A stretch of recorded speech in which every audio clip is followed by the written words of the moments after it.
Halo semuanya, di video kali ini saya akan menjelaskan sekaligus memaparkan terkait drama, teori dan praktik pementasan ciptaan buku dari Dr. Suroso MPD. Iya, baik. Saya akan menjelaskan terkait bab satu, yaitu tentang drama sebagai karya sastra. Nah, di sini mengapa drama dikatakan sebagai karya sastra? Karena drama adalah sebagai salah satu genre sastra yang memiliki kekhasan dibandingkan dengan genre lainnya, yaitu puisi dan fiksi. Di sini, puisi dalam menyampaikan pesan melalui pemadatan makna dengan membatasi kata dan menyajikan kosakata pilihan yang imajinatif dan menghasilkan multi makna bagi pembacanya. Nah, demikian pula dengan fiksi, baik yang pendek berupa cerita pendek dan yang cerita panjang berupa novel yang menyajikan eh, cerita narasi panjang untuk menggambarkan tokoh dan amanat yang akan disampaikannya. Di sini, drama dikatakan sebagai karya sastra secara struktural itu memiliki elemen tokoh, jalan cerita, latar, tema, dan amanat. Nah, kemudian pada bagian bab satu ini, drama sebagai karya sastra dibagi menjadi 3 pembahasan, yakni yang pertama, drama dan konflik kehidupan.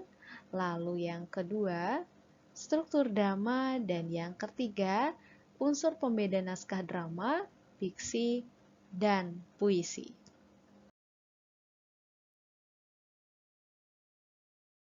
Nah, baik di sini saya akan melanjutkan pembahasan sekaligus penjelasan terkait pada bagian-bagian di bab satu. Pada bagian A, terdapat drama dan konflik kehidupan. Nah, persoalan yang dihadapi dalam naskah drama adalah konflik manusia berupa lakuan yang tercermin dalam dialog dan petunjuk lakukan. Nah, dasar dari materi naskah drama adalah konflik kehidupan dengan kisah awal, konflik, dan penyelesaian. Hukum drama menurut Ferdinand Brunetière dalam buku Herimawan pada tahun 1993 berpokok pada kisah protagonis yang menginginkan sesuatu dan antagonis yang menentang dipenuhinya keinginan itu. Nah, bisa kita lihat contohnya yaitu Engtai dalam lakon Sampai dan Engtai karya N. Riantiarno. Engtai adalah tokoh protagonis yang harus menghadapi sikap ayahnya yang keras agar tidak berhubungan dan menjalin cinta dengan Sampai karena perbedaan kelas sosial.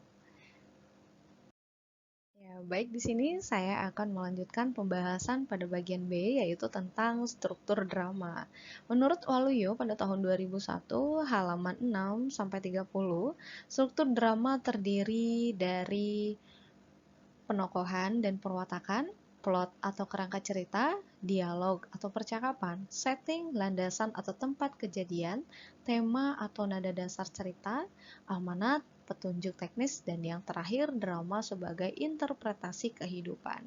Nah, jika dipilah dalam struktur fisik dan struktur batin, struktur fisik berupa tokoh, alur, latar, dialog, dan teks samping, sedangkan struktur batin adalah tema dan amanat. Ya, baik di sini saya akan melanjutkan terkait pembahasan pada bagian C, yaitu unsur pembeda naskah drama, fiksi, dan puisi. Di sini, unsur pembeda naskah drama terletak pada pemakaian petunjuk lakuan dan dialog. Selain itu, penggambaran watak tokoh dideskripsikan oleh tindakan dan motivasi tokoh ketika berdialog dengan tokoh lain. Nah, bahasa teks drama cenderung lisan, seperti berbicara. Nah, teks fiksi bersifat naratif dalam mendeskripsikan tokoh, latar, dan jalan cerita. Sedangkan fiksi, puisi, lebih padat bentuknya dibandingkan dengan teks drama dan teks fiksi.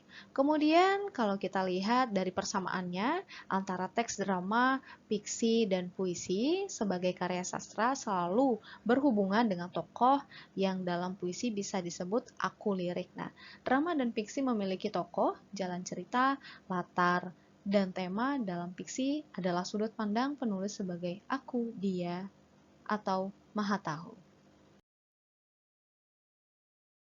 Baik, sekian presentasi, pemaparan, sekaligus penjelasan mengenai bab 1 dalam buku karya Dr. Suroso MPD, yaitu tentang drama sebagai karya sastra. Semoga dapat bermanfaat.